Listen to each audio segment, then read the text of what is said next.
Well, hey everyone, and welcome back to another episode of MercyTalk. I am joined here by the lovely, wonderful, brilliant Brooke Keels and Erin Gentry. Hello, friends.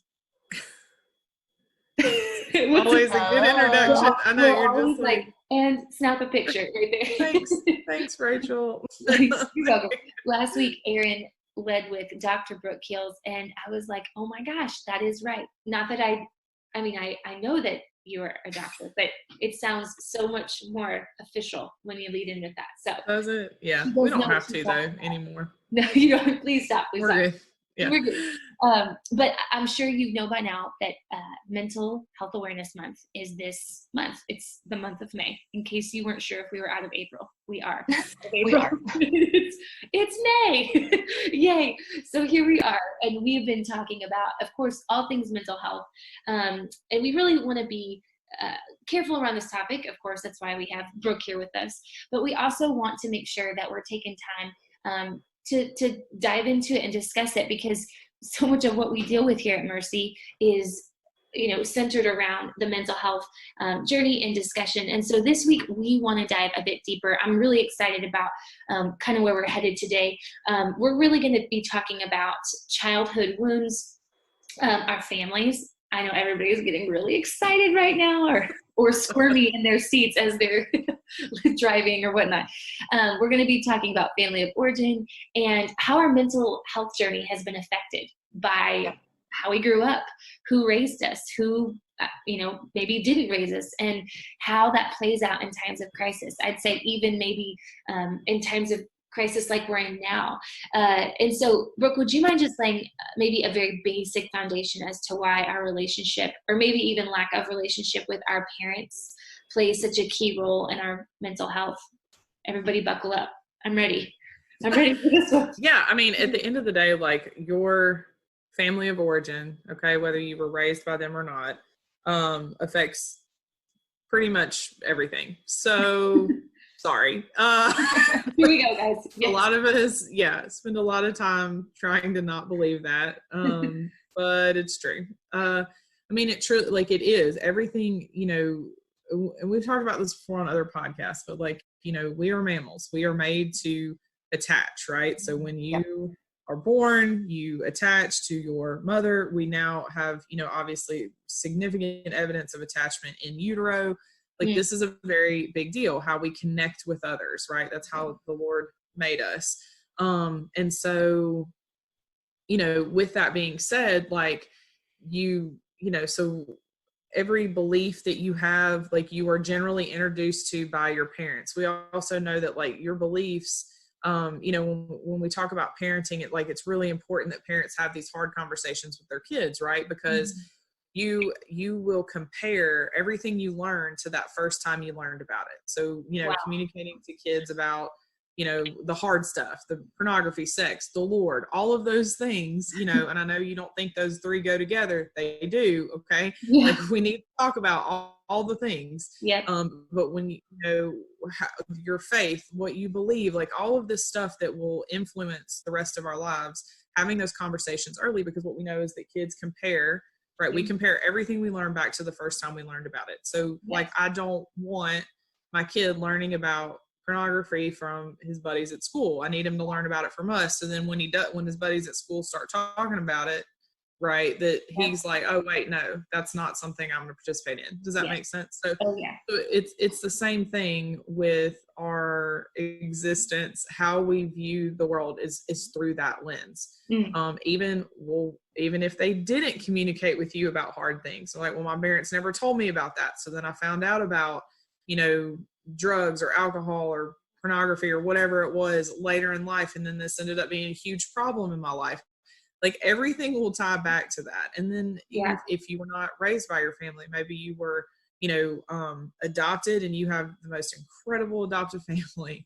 It's still the fact that there was a loss there influences who you are, right? It's a part of your story. And so we can't get away from it. Yeah. Even if we go, I used to tell my mom, I was like, I feel like I am a princess and you guys adopted me. You're going to come back for me. one day, and Yeah. my parents were great, like, but we all kind of fantasize about this other life Yeah. that we would have, maybe just me. And Yeah. but the reality is everything is filtered through your parental experience. Yeah. So, Yeah. And there in you go. talking about that, Brooke, it's like the independent me, the prideful me wants to go, no, I can make my own choices. I am not affected by the first time I learned about something, Right. that dependence. Yeah. Yeah. So this is going to be a fun conversation today. Yeah, it's so good. And Brooke Keels is not the only doctor who agrees with this. Dr. Curt Thompson, who we've talked about quite a bit on this podcast, he's the author of Soul of the Shame and The Anatomy of the Soul. He talks about how many of us don't realize that the behaviors we find ourselves in do stem from managing woundings our parents and caregivers had. Now, that could be ones that we're not just talking about woundings that something they did to us, but them dealing with their own woundings. Yeah. That's what we're talking about too, is yes. So just realizing that difference there. And he actually gives an example with his own parents. He says that his dad was very easily angry and his mother was very easily anxious. And so he grew up having to manage his father's anger. So he was constantly people pleasing to his father, doing things to make him happy and not angry. And then he was buffering the stress of his mother. And then that now affected how he relates to other people in his adult life, which then led to him having feelings of inadequacy, because we cannot constantly buffer everyone's stress for them or cause somebody not to be angry. And so then you feel inadequate because you weren't able to stifle that. So anyways, I can definitely relate to that for sure. Just thinking through things with my parents, things that they were dealing with, I can now recognize, oh, they were dealing with this. But it's really hard for me, I'll say, on this topic to consider that, to really think through what my parents were dealing with and kind of identify that their woundings negatively affected me, because I had good parents. Yeah. I had great parents. And when I think about that, whenever I even try to think about that, my first thought is that I'm blaming them somehow and that it shows badly on them. It does not reflect badly on them that I experienced some of their woundings and that it has affected how I live my life. It's still something I need to unpack. I know that's a lot for us to start off this podcast with. Oh, getting deep fast. But Brooke, what would you say to somebody who has not taken the time to be honest about their past, maybe that their parents were perfect or that they can forgive their parents for what they did to me? Maybe they haven't been honest about that before. Yeah, I mean, none of us are. I mean, that's the thing. Like, I mean, guys, there are children who have been horrifically abused by their parents that still want to go live with their parents because we have this connection. We want to be loved. The desire to be loved well by your parents will overshadow logic. Okay. And so even in that, and Erin, you're right, I had really great parents too. I also didn't realize how crazy they were until I got married. And so, and my mom listens to this podcast now. So I'm saying that we've had the talk. She is aware. Okay. Right. But I'm saying all that to say, like, it is like they couldn't have been perfect, but I didn't want to believe that they weren't, because I was like, look, because well, this didn't happen to me and this didn't happen to me and this didn't happen to me now. But that's a really fine line. You're right. We live in a world that our trauma becomes our story. So there can be a temptation for some of us to either be completely delusional, so we won't deal with anything because we're like, I had no trauma. My life was great. Nothing bad ever happened. Yeah. Or, we can be like, act like things were very traumatic when they weren't. Right. Or they were actually traumatic and we want to pretend everything was fine. Or it was actually traumatic and we let it ruin our lives. Yeah. So there's a lot of like spectrum again on that. And so I think that the deal is how do you get to a place to be able to be honest, to say, you know what, of course my parents weren't perfect. Like, of course they did not communicate perfectly all the time and their personality tendencies affected me. Okay. Like, of course it did. Or if it's a place of being afraid, like if I have to admit some of the hard things that they did, like you said, that like that, does that make them bad people? No, you absolutely can love someone well and be honest about their struggles and how it affected you. In fact, I would encourage people by saying that's how you love someone well. Wow. Delusion is not love.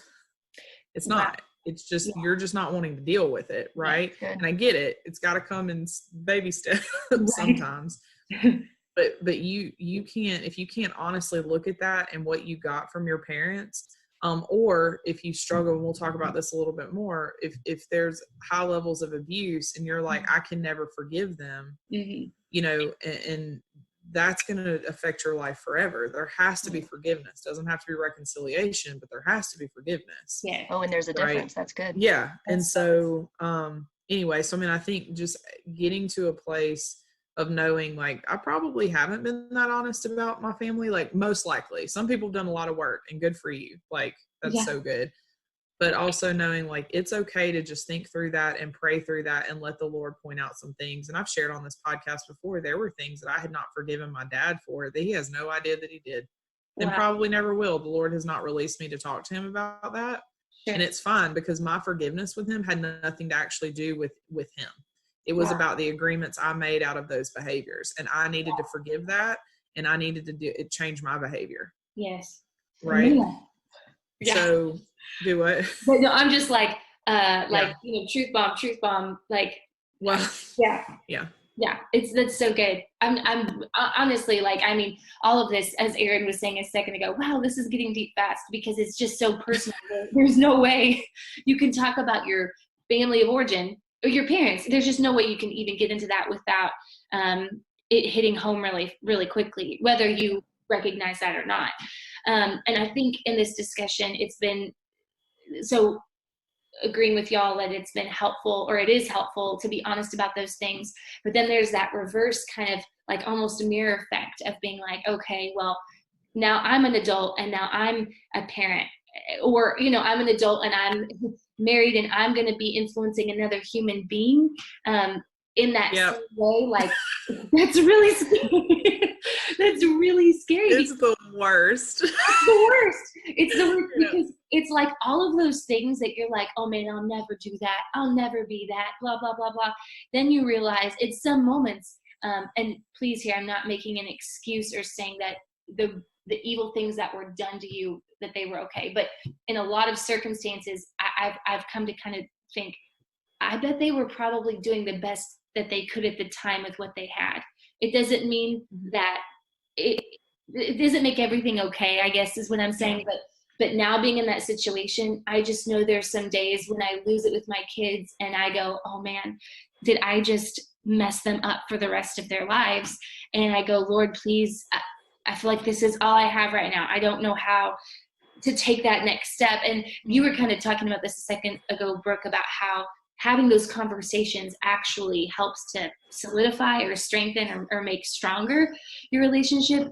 And, you know, a couple of weeks ago, we did the whole Voice of the Heart series with Chip Dodd and healthy emotions.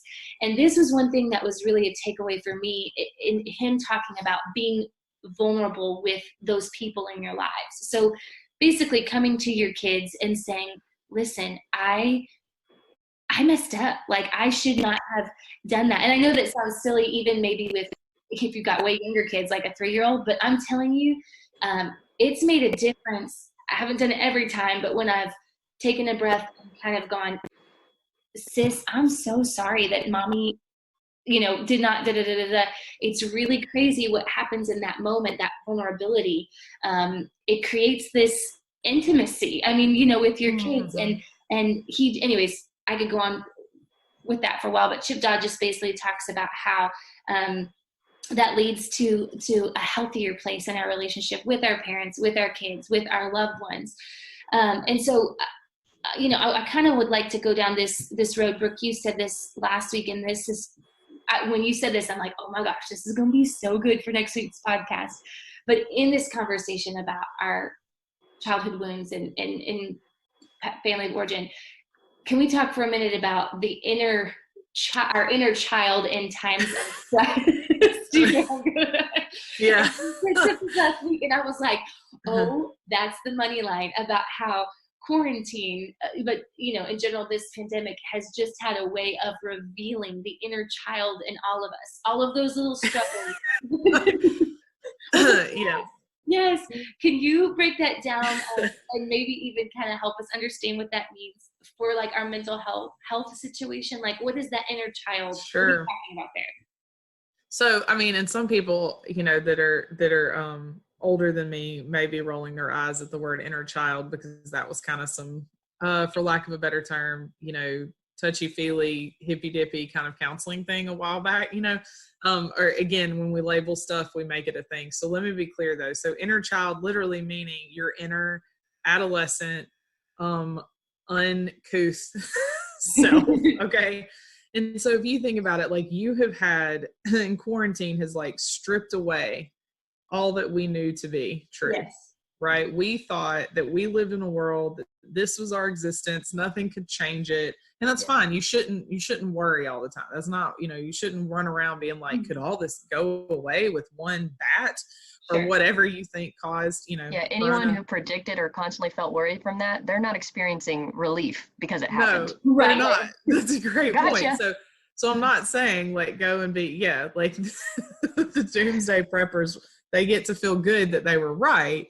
But ultimately, they're not living in peace right now. Yeah. So anyway, all that they have more toilet paper than us, but they're not living in peace. So I just want to say, so I mean, this thing brings out, so you're like stuck at home, or you've lost a job, or you now have to like be with your family more than you've ever been with them before, or whatever your context is. I love it. Nancy Alcorn said this on the Q conference talk, which was, if you guys haven't gone, go watch All Things Q. Good. It's incredible. With Gabe Lyons and all. Anyway, and she said, we're all in the same storm, but we're in different boats. Mm-hmm. Okay, so everybody's having a different experience. So we don't want to generalize these unprecedented times, or these certain times, as my son likes to say. And so anyway, so cute. The things that will come out, like I will pick on myself. You guys, I have had to be with my family more, which is 98% of the time great. But then there are moments where like my dad will say something and all of a sudden I'm like, I'm not doing that. I mean, he was just like, I think you should wear a mask in the grocery store. And I was like, no.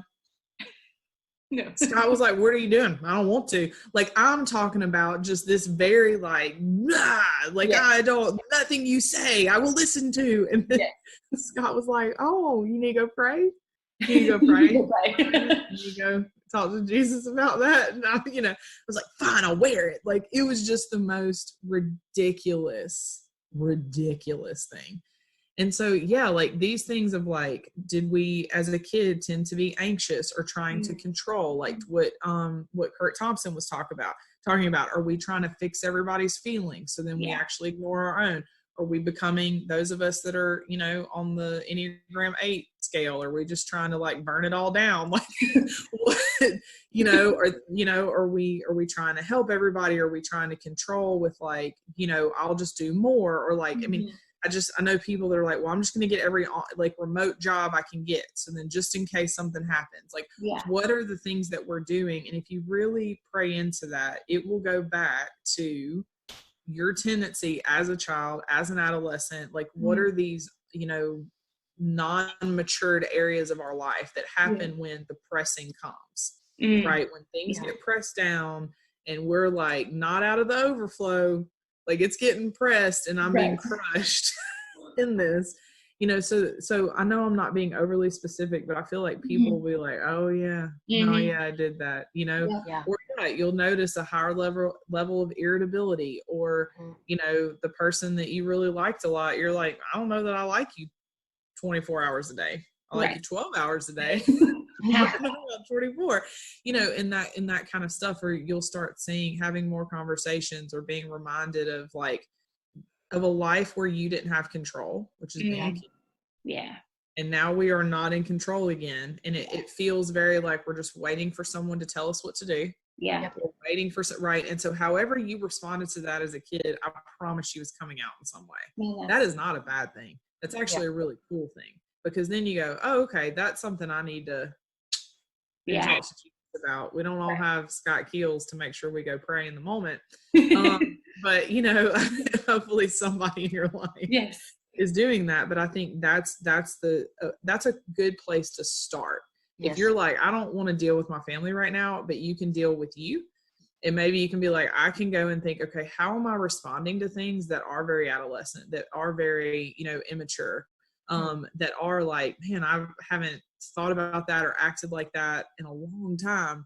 I think it's just a really cool place for the Lord to grow us. And I think we truly will be more resilient and stronger and more, and have a stronger foundation on the other side of it if we will take the time to do that. So I don't know, was that clear enough? Yeah. That's a lot of, it was so good. It really was, and I think it leads us into really where we're going to finish up this episode. I can't believe it's already over.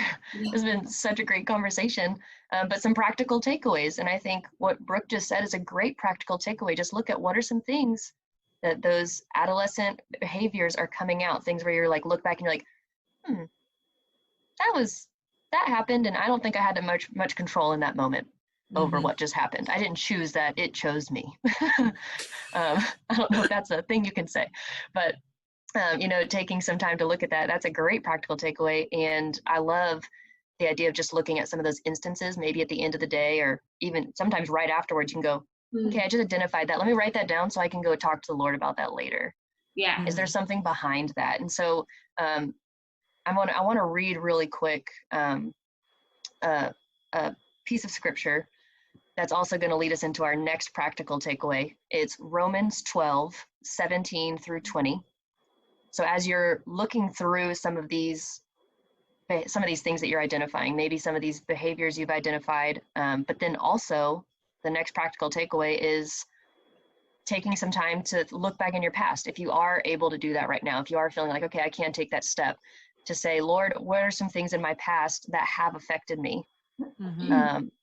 Even asking, Lord, would you bring up some of those memories? For me, I think it's specific memories that I can pull out this one moment that led to this belief that I now have, or this behavior that I now have. So just asking for those one moments, and then you can even ask the Lord, are there places I need to forgive my parents for either me seeing them act in a certain way or them acting something towards me that caused a wounding? And I'm going to read, like I said, Romans chapter 12, verse 17 through 20. It says, do not repay anyone evil for evil. Be careful to do what is right in the eyes of everyone, even if it is possible, as far as it depends on you. Live at peace with everyone. Do not take revenge, my dear friends, but leave room for God's wrath, for it is written, it is mine to avenge. I will repay, says the Lord. And that's really a verse that's just about forgiveness in general on any scale. If you have had a very big wrong done to you, it is the Lord's to take vengeance on that, and you don't have to carry that weight anymore. You can offer forgiveness. I like that Brooke said earlier too, that I think you had said forgiveness is not the same as reconciling. Like you don't have to come back into relationship with them to still forgive them. So that's if you know that it was something that was definitely on them and you need to forgive them for. But I think we even, I was talking at the beginning, I had good parents, but there may be places I need to forgive them for something that I picked up along the way. Yeah. And so if you have that time, that space this week, ask the Holy Spirit to show you these areas of unforgiveness, maybe these events that have affected your mental health journey. We're all on a journey. Some of us are just further along or further back. We all have setbacks and things. Just to ask him, what are some of those places? Ask the Lord first. I think we talked about this. We've been doing a Keys to Freedom online boot camp. We talked about forgiveness recently. And somebody asked, do you have to mean it when you forgive somebody? Most honest question. I was so thankful they asked it. Do you have to mean it? Unfortunately, yes. You do have to mean it. Doesn't mean it always lines up with your emotions, but there's a difference between meaning it and just saying it. And so ask for the strength to forgive. You may have to come back multiple times back to that memory, Lord. And maybe sometimes you're like, didn't I already forgive? Well, just forgive again. just do it again. Why not? So yes, and I would just echo what I just said. This, whenever you forgive somebody, this does not mean that what they did was okay. Right. This does not mean it was good. This does not mean they should have done it. That their actions are erased from your memory. You do not have to erase that action, but you forgive them so that the weight of unforgiveness that's on you comes off, and you allow justice to fall into the hands of a good God. That's good. Yeah. That's Good. Brooke, anything else? Yeah, and look, when it's with your parents, forgiveness is going to be an active process, right? You're going to get somewhere, and then something else will come up, or then you have a kid, and then something else comes up. Like just know that forgiveness should just be a part of our lives in general, and figuring out how to do that well is the difficult part. Yeah. So like just accept it. It will be a part of of our lives. And then figuring out how to do that well, how to not be caught up in unforgiveness, and being comfortable with, I guess we got to do a little bit more, and remembering that it's about you and the Lord. It is not actually about you and the other person.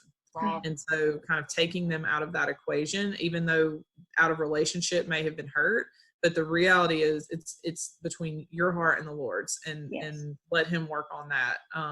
So anyway, That's so good. Thank you for that. Thank you both. If you want to find more on this topic of forgiveness and even some more practical steps, our Keys to Freedom study guide is an excellent resource. Yes. And those things that, Erin listed and Brooke was listing earlier about, reconciliation and relationship and not being, forgiveness not being the same thing. All of that is in there, in that study guide with very practical steps for walking through that journey. So we just point you to that and encourage you to reach out on our website and see how you can get one for yourself. But we've got one more week on this topic of mental health awareness. So we hope you will join us next week here on Mercy Talk.